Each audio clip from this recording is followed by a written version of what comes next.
Solidarity forever, for the unions makes us strong.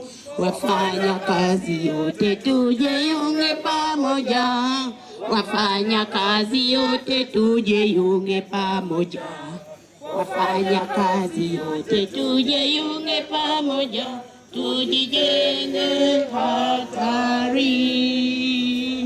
Haya haya tujiunge, haya haya tujiunge, haya haya tujiunge, tujijenge hatari. Solidarity, solidarity. My name is Odhiambo Jimmy Kevin. I'm from Kenya and a unionist from Kenya Union of Water and Sewerage Employees. And as we speak, I am in Uganda attending the Young Workers Camp 2024 promoted by ATGWU under NOTU. Now the camp has been a great one, and we are learning a lot, comparing notes with our counterparts from Uganda, learning a lot of things that we will take home. There are three key issues. Number one is on leadership and climate change. That's number two. And number three, the issues of gender inclusion and mainstreaming in Africa generally. So on leadership,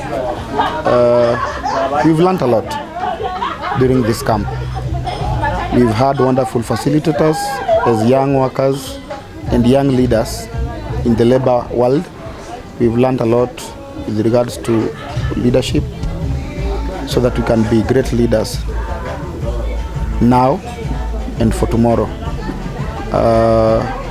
We've also interacted with our counterparts from Uganda.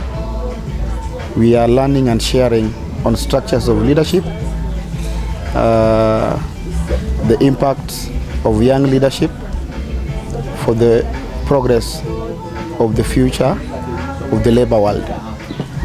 There's also a key issue that is now cutting across the world, which is climate change and just transition. This is an area that requires our input as young workers. The future that we want tomorrow must be molded by us now as young workers. We must take up this space and be responsible, be the real change agents on matters climate change. And I will confirm that the camp has provided us with a platform where we interact, we learn, we share experience, and we come up with resolutions, practical resolutions that our unions can undertake back at home to deal with the issue of climate change.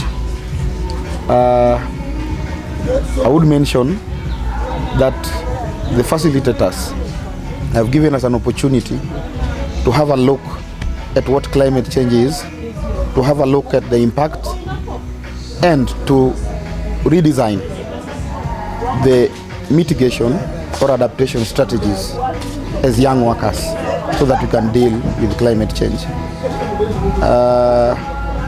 I've learned a lot in terms with regards to climate change, a lot of things that we are going to take back home,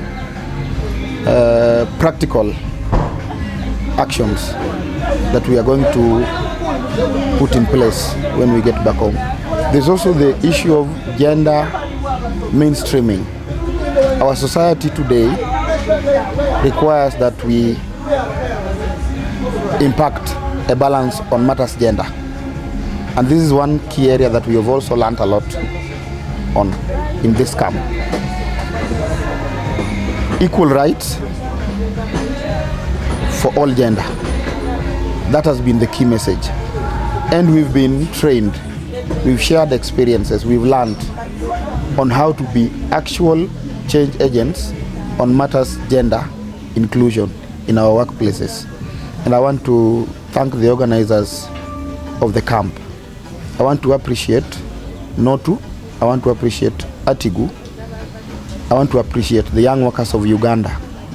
I want to appreciate the young workers of Kenya who also attended, because this was a platform for us to learn and take something back home.